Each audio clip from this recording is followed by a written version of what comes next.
امانت کا ذکر فرمائیں جو ہیں ارشاد فرمائیں اعوذ باللہ من الشیطان الرجیم انا عرضنا الامانة على السماوات والارض والجبال فابين ان يحملنها واشفقن منها وحملها الانسان انه كان ظلوما جهولا ليعذب الله المنافقين والمنافقات والمشركين والمشركات ويتوب الله على المؤمنين والمؤمنات وكان الله غفورا رحيما۔ بے شک ہم نے امانت پیش فرمائی آسمانوں اور زمینوں اور پہاڑوں پر، تو انہوں نے اس کے اٹھانے سے انکار کر دیا اور اس سے ڈر گئے، اور آدمی نے اس کو اٹھا لیا۔ بے شک وہ اپنی جان کو مشقت میں ڈالنے والا انسان بڑا نادان ہے۔ کس لیے؟ تاکہ اللہ عذاب دے منافق مردوں اور منافق عورتوں اور مشرک مردوں اور مشرک عورتوں کو، اور تاکہ اللہ تبارک و تعالی امانت اٹھانے والے کی توبہ قبول فرمائے، مسلمان مرد مسلمان عورتوں کی، اور اللہ بخشنے والا مہربان ہے۔ وہ امانت جس کو اللہ تعالی نے آسمان اور زمینوں اور پہاڑوں پر پیش فرمایا، تو ان سب نے خوف الہی سے ڈر کر اس امانت کو قبول کرنے سے انکار کر دیا، لیکن انسان نے امانت کے اس بوجھ کو اٹھا لیا۔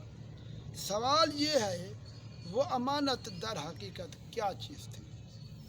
تو اس کے بارے میں مفسرین کے چند اقوال ہیں، مگر حضرت علامہ احمد صاوی رحمۃ اللہ علیہ جو بڑے مفسر ہو گزرے ہیں، وہ فرماتے ہیں اس امانت کی سب سے بہترین تفسیر یہ ہے وہ امانت شرعی پابندیوں کی ذمہ داری ہے۔ روایت اللہ تعالیٰ نے جب شریعت کی پابندیوں کو آسمانوں اور زمینوں اور پہاڑوں کے روبرو پیش فرمایا، تو ان تینوں نے عرض کیا ہے باری تعالیٰ ہمیں اس بار گناہ کے اٹھانے میں کیا حاصل ہے؟ اللہ تعالیٰ نے فرمایا اگر تم ان احکام شریعت کی پابندی کرو گے تو تمہیں بہترین صلہ اور انعام عطا کیا جائے گا۔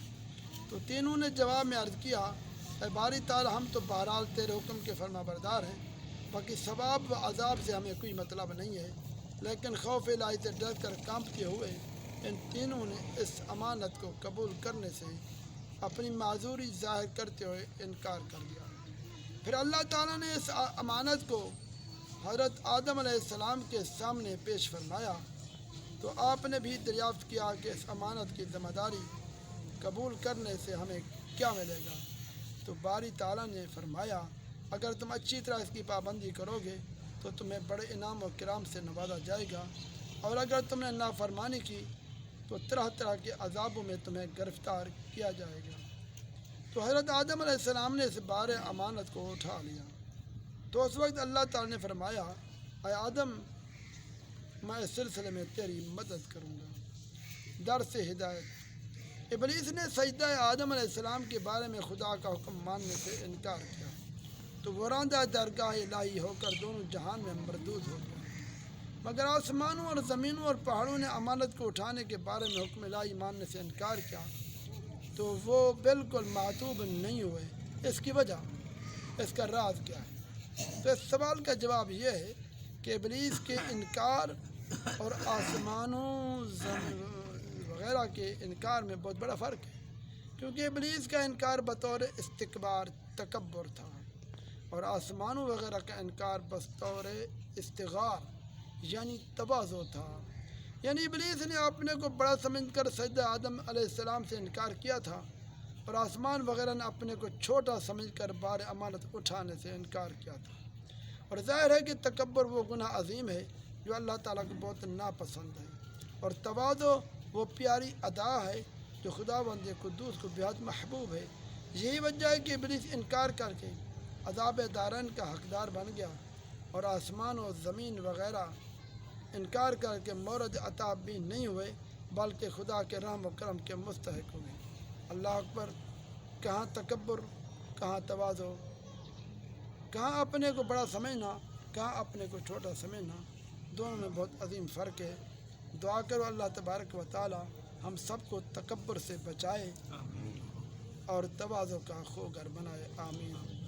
وآخر دعوانا الحمدللہ۔ آمین یا اللہ ربنا ظلمنا انفسنا وان لم تغفر لنا وترحمنا لنكونن من الخاسرين، ربنا لا تؤاخذنا ان نسينا واخطانا، ربنا ولا تحمل علينا اسرا كما حملته على الذين من قبلنا، ربنا ولا تحملنا ما لا طاقة لنا به، واعف عنا واغفر لنا وارحمنا انت مولانا فانصرنا على القوم الكافرين، ربنا لا تجعلنا فتنة للقوم الظالمين ونجنا برحمتك من القوم الكافرين، صلى الله عليه ہوتا واسطے دعا مانگا ہے کہ اللہ انہیں کو جنت جانے